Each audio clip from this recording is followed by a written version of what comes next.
ಕರುನಾಡು times channel ಹಾಗೂ YouTube, Facebook, Instagram ಪೇಜ್ನಲ್ಲಿ ಜಾಹೀರಾತು ನೀಡಲು ಈ ನಂಬರಿಗೆ ಕರೆ ಮಾಡಿ.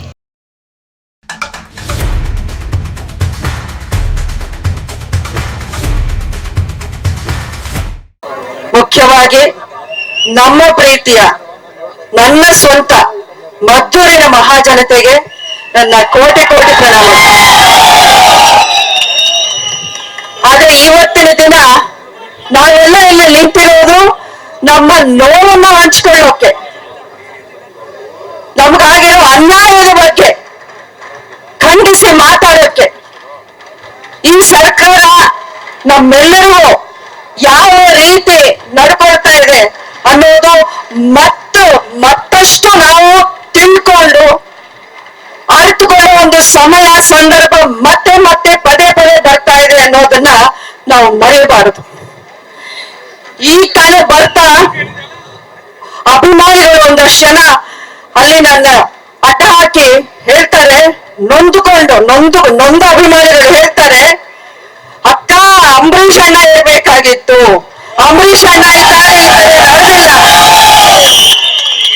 ಏನಕ್ಕೆ ಹೇಳ್ತಾರೆ ಅಂದ್ರೆ, ನಾಯಕರು ನಮಗೆ ರಕ್ಷಣೆ ಕೊಡುವಂತ ನಾಯಕರು ಸರಿಯಾಗಿದ್ರೆ ಎಲ್ಲವೂ ಸರಿಯಾಗಿರುತ್ತೆ, ನಮ್ಮ ಸಮಾಜವೂ ಭದ್ರವಾಗಿರುತ್ತೆ, ಶಾಂತಿ ಸುವ್ಯವಸ್ಥೆ ಕಾನೂನಿನ ವ್ಯವಸ್ಥೆ ಎಲ್ಲವೂ ಚೆನ್ನಾಗಿರುತ್ತೆ.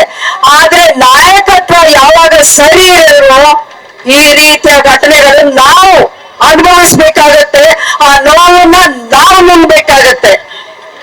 ನೀವು ಒಂದು ಮಾತು ಹೇಳ್ತೀನಿ, ಪದೇ ಪದೇ ಹೇಳಿದೀನಿ ನಾನು ಮೊದಲು, ಬಿಟ್ಟಿ ಭಾಗ್ಯಗಳು ಅಂತ ಏಮಾರಿಲ್ವಾ ನಾವು?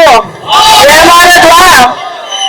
ಅದರಿಂದ ನಾವು ಏನ್ ಕಳ್ಕೊಂಡ್ವಿ ಅನ್ನೋದು ಈಗಾದ್ರೂ ಅರಿವಾಯ್ತಾ? ಆ ಭಾಗ್ಯಗಳನ್ನ ಕೊಡೋದ್ರ ಹಿಂದೆ ಯಾವ ರೀತಿಯ ದುರುದ್ದೇಶಗಳಿವೆ ಅನ್ನೋದು ಒಂದೊಂದಾಗಿ ನಿಮ್ಮ ಮುಂದೆ ಬರ್ತಾ ಇದೆಯೋ ಬರ್ತಾ ಇದೆಯಾ? ಈಗ ನಾಯಕರು ಸರಿಯಾಗಿದ್ದಾಗ ಇವತ್ತಿನ ದಿನ ನಮ್ಮ ದೇಶ, ನಮ್ಮ ಸನ್ಮಾನ್ಯ ನರೇಂದ್ರ ಮೋದಿ ಅವರ ನಾಯಕತ್ವದಲ್ಲಿ ಪ್ರಪಂಚ ವ್ಯಾಪ್ತಿನೇ ಮೂರನೇ ಆರ್ಥಿಕ ಒಂದು ವ್ಯವಸ್ಥೆಯಲ್ಲಿ ನಾವು ನಿಂತಿದ್ವಿ. ಎಲ್ಲೋ 11, 12, 15 ಇದ್ದ ಒಂದು ನಂಬರ್ ಇಂದ ನಮ್ಮನ್ನ ಮೂರನೇ ಒಂದು ಎಕಾನಮಿ ಅಂತ ತಂದು ನಿಲ್ಸಿರೋದು ನರೇಂದ್ರ ಮೋದಿ ಅವರು.